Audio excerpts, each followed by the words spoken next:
Okay, hi everybody. So the big Resident Evil story that everybody's been talking about, I got in a little bit of hot water for a tweet. So I said, hey, you know what? I'm going to reach out to HoegLaw and just get his take on the situation. Thank you so much for joining me today. Absolutely. Thanks for inviting me. Yeah, I watched your video. I thought you were really, really to the point about this documentation that has been out for Resident Evil. And if you're not caught up on the story, basically what happened is on Twitter last night, a whole bunch of people started sharing snippets of what appears to be a leaked contract that has a bunch of legalese in it. And my immediate reaction was, this is fake, because the only thing that I looked at was this one paragraph. And I'm like, oh, okay, that looks like a screenshot of a document that was potentially altered. And I'm always really worried about that stuff because, Yeah, you should. yeah, fake stuff is out there all the time, right? But then you start getting more context. There's multi-page documents. So right off the bat, I would love to hear from you about your take on whether or not this is a legitimate document and Sure. your thoughts there. Sure. Well, first of all, I appreciate the generosity of telling me that I got to the point in a 35-minute YouTube video. But yeah, no, I think that it's a complicated answer. And you'll get that. If you ever try to hire a lawyer and you're sitting across the desk from a lawyer, you'll get that answer a lot. Well, it's complicated. The reason it is because there's no way to authenticate it, right? We don't have the proper sourcing. We don't have any kind of acknowledgement from Capcom, from Sony, from anybody else. So what people asked me to do, what I was getting pinged with all night last night was, can you verify that this thing looks real? And what I went out there and I told people was, I read through it. The whole document was made available to me in my DM separately from really it going live on the rest of social media that I saw. And so I was able to look at it and say, the structure of this thing, the nature of the way it's drafted, the deal points that it is articulating in the various sections reflects to me the thought process of a lawyer. Now, that comes with caveats, because if you've seen one of these before, you can fake it. If you've got a lawyer in the family, you can fake it. And even if there is a real document, and we know that there are marketing agreements every day with all of these programs, and Capcom and Village have a marketing agreement of some kind, and this is either it or it's not, you can snip it apart, you can put things in there, you could troll if you were so inclined. So what I tried to go out there with was the nature of the form of this document is legally oriented. It's handling issues that I would have expected it to handle. Yeah. It's dealing with things that maybe the layman wouldn't anticipate dealing with. So it was done by lawyers. But does that mean it's not a different document with different party names from a different year that they kind of pieced together to make this thing? We can't say that. I tend to believe that this is an authentic document, but that's based solely on the fact that it does what I would expect it to do. And I think some of the arguments that people raise against it, which is it's too short, it's a little bit sloppy in places, can be easily answered due to the nature of the agreement itself, which is marketing. It doesn't involve the exchange of cash. And it's two companies that have worked together for decades. And so you can tend to get shorter form documents from that kind of approach. And the sloppiness, I mean, I think one of the big tricks of lawyering or anything involved in large corporations or businesses is that they're still made up of human beings. So, oh, that term didn't get defined in the proper place. That still happens. Oh, that section numbering doesn't work. That still happens in billion-dollar deals, let alone one that apparently, as alleged, has a $5 million value. Yeah, and Twitter's going crazy with it. They're like, this is they do that, yeah. This is from the data leak in 2020. Sony is scared of Game Pass. This is their reaction to that, and like that's what they're saying. That's not what I say. Whatever. I saw it, and initially when I see one page and a snippet that's magnified, I'm usually like, okay, magnified stuff I'm always super skeptical of, and just generally 100%. speaking, I'm skeptical about things like this from the get-go. But when you have 11 pages that sort of makes sense contextually when you're reading it, you have a little bit more meat to a story, right? So on that remark I made about Sony being scared of Game Pass, in your opinion, like I know you made a whole video about this and it was excellent. I encourage everybody, just go watch your video, because you've probably virtually out of YouTube. Yeah, check it out. Absolutely. Yeah, you've probably covered off on a lot of these points, but is this Sony being scared of Game Pass? I personally, I don't think that's the case, but I'd love to hear from what you've read, what you actually think the interpretation is. Well, I mean, I think Game Pass is great. I think Microsoft has made inroads with it. I love to see different business models being approached in the industry. I'm a corporate lawyer by trade, so I hesitate to say entities, and especially large multinational ones, are scared. I think anybody in any industry is paying attention to what their competitors are doing. And certainly sometimes that's going to involve taking contractual protections to make sure that they don't get burned by those things. I think one of the stories of recent weeks was the fact that MLB went around the horn and put the show directly on Game Pass, and that doesn't look great for Sony. That being said, in terms of this particular document, it's worth noting that it's stated to be effective in April 2020, not 2021, and the signature, if it's accurate and valid and all those things, is signed as of May of 2020. So it's not the same Microsoft, it's not the next generation, it's not the same Game Pass back then. So Sony was, if this document is valid, anticipating, hey, if we're going to spend money on a project with a company, and again, this isn't cash changing hands. This document, as presented, is them giving free advertising at a value of $5 million on their PlayStation Network and on their blogs, and basically first-party advertising, which is great. I mean, it's very important stuff. If you can get it from the Capcom side, yeah, you go get it. But it's not money leaving a Sony account and going into Capcom's. That you go through this whole process and you try to make sure that you're not going to get burned by it.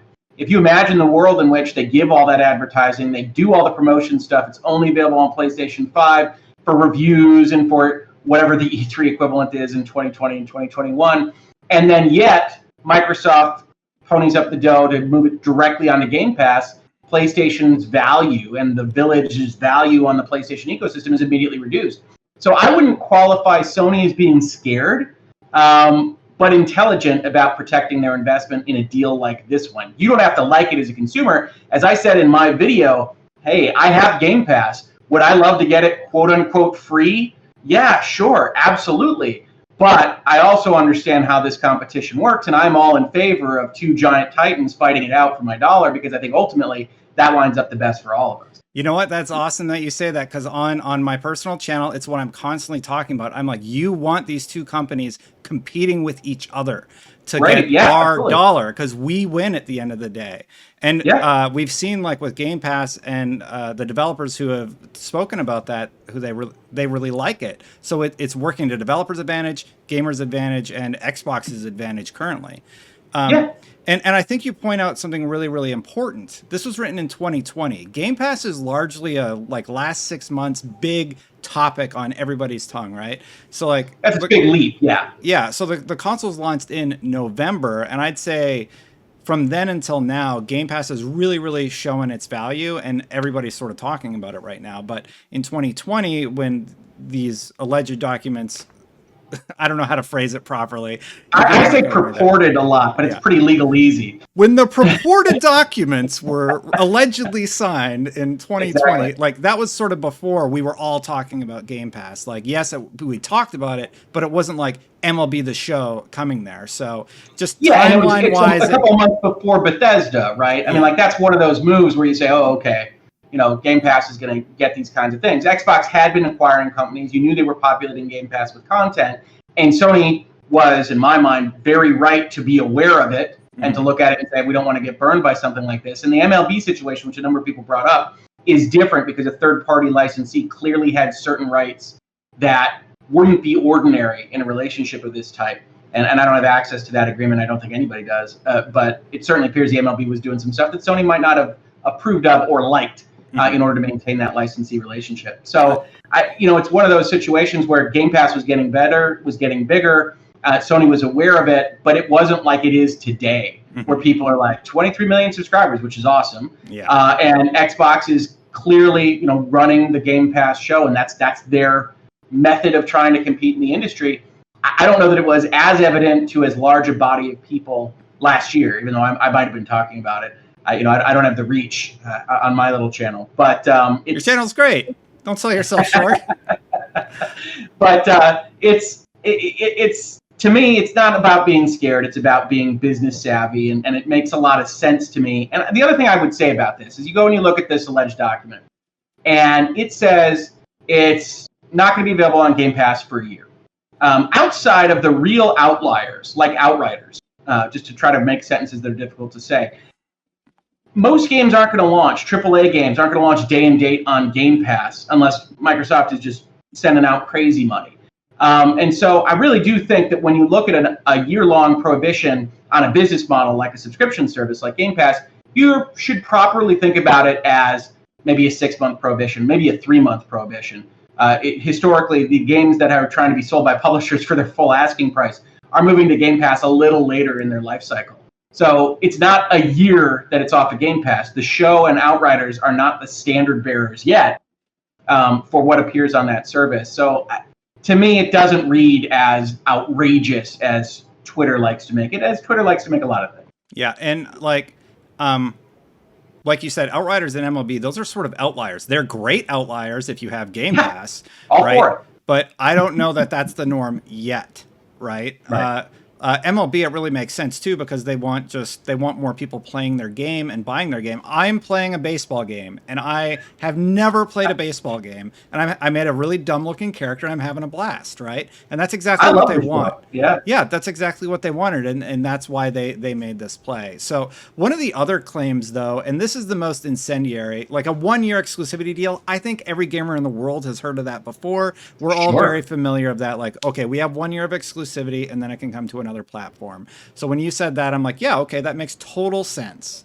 Like it'll probably come to, if it's going to come to Game Pass, that'll be next year. So the more incendiary claim, though, is that they are purposely making other platforms worse. Now, can you explain why that is not true again? Well, so there's a couple of things that go into this answer, right? One is an 11-page document, a 10-page substantive document is what we would call lightly drafted. It kind of elides certain aspects and certain things you might otherwise talk about in a 40, 50, 60-page document. Probably, in my estimation, if the document is real, because of the close relationship between Capcom and Sony and a long history of not burning each other on these kinds of things, which makes it available for you to make shorter contracts. What it also does, though, is it makes the terms and provisions that you are otherwise putting in a little bit more ambiguous to an entirely third-party audience perspective, right? Hey, Capcom and Sony know each other. They can write this pretty shorthand. They know what they mean. They know what they can do. They know what they can't. Versus, oh, it got leaked on Twitter and everybody's suddenly a Twitter lawyer and is reading this thing. So the provision in question basically says that for the year of release and for 7 years thereafter, which to my mind is essentially generational. It's designed to be the generation. The last 2 generations have been 7 years. And as a lawyer, there are things I would tweak in this. I would probably actually reference the generation and the platforms themselves and that kind of thing. But for a year and then 7 years thereafter, if you're going to release any kind of update or change to this, it's going to be in parity with what you've got on the Sony platforms. If it's on any competitor, Nintendo Switch, Xbox, PC, mobile, it's going to have parity. It's going to have content parity. It's going to have feature parity. And the one that people really get upset about is it's going to have technical parity. Now, there's a parenthetical phrase in this purported document that says, subject to the material limitations of the console we're talking about. And that is designed specifically to address the point that people are outraged about on Twitter, which is, oh, you're going to hold back the Xbox copy. Oh, you're going to hold back the PC copy. And the intent of the technical performance parity in most instances, and we'll talk about how this appears in virtually every publisher agreement on both of these platforms, is to make sure that you don't get burned, that you aren't out there and then they just do everything for Microsoft and nothing for you. And if your console can do something, if it can do ray tracing, then you can support ray tracing over here. If it can't do something, if it's a material technical limitation of the console, like, as I understand it, I don't have this set up for my PlayStation 5, but certain 1440p and 60 frames configurations don't work for the PlayStation 5 when they do work for the Xbox, then the technical parity limitation doesn't apply when those console differences are material. I think the same would go for Quick Resume. But people are right to point out that in a lightly drafted document, someone could interpret it differently. A court could interpret it differently if they came to blows, not that they would on something like this. And a conservatively minded company, let's say you're a conservative lawyer at Capcom, and I don't mean that politically, I mean literally conservative about your exposures and your liabilities, you might go there and say, well, we need to make sure we're not close to the line. And so maybe we're not going to hustle on X, Y, or Z with respect to texture packs for PC or something along those lines that I think would be okay. You could be more conservative about those kinds of things. And I think people have come out online and said maybe Capcom is that conservative, and worthy of consideration when you're analyzing this, but technical parity in and of itself doesn't lead you there. That's an overly kind of strict position on something like that. And as I said, as part of the rest of my answer, Microsoft has publisher agreements that call for technical parity. PlayStation has publisher agreements that call for technical parity. It's a matter of, hey, if you're going to make things for our system, if you're going to be involved with us, if we're going to be splitting the profits, then let's try to make sure that you aren't just trying to make my system look bad. And that's really the mechanism and enforcement that is their design. It isn't to hold others back. It isn't to make things worse. It's to make sure that you're getting as much mileage out of the PlayStation 5 as you can. And if you go and you get mileage from the other consoles or PCs or mobile or whatever, then you're not putting something that's just a shiny thing that we could otherwise do on those consoles or other platforms. Would you say a good example is, just to sort of pick your brain here, would you say like releasing an exclusive level on Xbox would be something that they should not do based on the text? That contract's real can't do it. Part of that provision is also content parity, right? And they actually double up on it. It's important enough to them that they basically do what we call belt and suspenders, 2 different ways to hold your pants up in different sections of the agreement. And so they actually go out there and they say, hey, we're going to have content parity, and then also you won't release anything exclusive for anybody else. And that's part of their, hey, we're going to give you $5 million in free advertising. So they call for, hey, we're going to have that restriction on Game Pass. We're going to get a right of first refusal if we're going to suddenly build out PlayStation Game Pass or use PS Now in a way that we haven't used it historically. We're going to get these things, including that parity, that make sense for us and don't get us burned, because the value to us is that our brand is associated with your awesome game. We know it's going to be great, and that's going to help increase the value of our brand and our console. And if it doesn't, then we really shouldn't have given you $5 million of free advertising. Yeah, and like, well, so the first thing I saw, of course, everybody's reaction, which is totally understandable. Yeah. If your perception of the terminology is that it's going to be worse or another platform is going to be held back, I don't read it that way. Like Digital Foundry's already done an analysis of the beta. I know IGN's about to release one this Friday, where we're doing an analysis of the beta, at least on the PlayStation platform, and of course we'll do that when the full game comes out. So we'll be able to see quite clearly how each of those perform, just as general people. But the follow-up question I sort of have is, has Microsoft done any contract like this in to your knowledge, or would they have? Well, as I said, the publisher agreements for all these, and if people aren't familiar with the term, you actually, especially large publishers, enter into specific agreements with these console manufacturers that are designed to cover a lot of the terms and conditions that are going to govern your relationship with them over the long haul, over releasing games.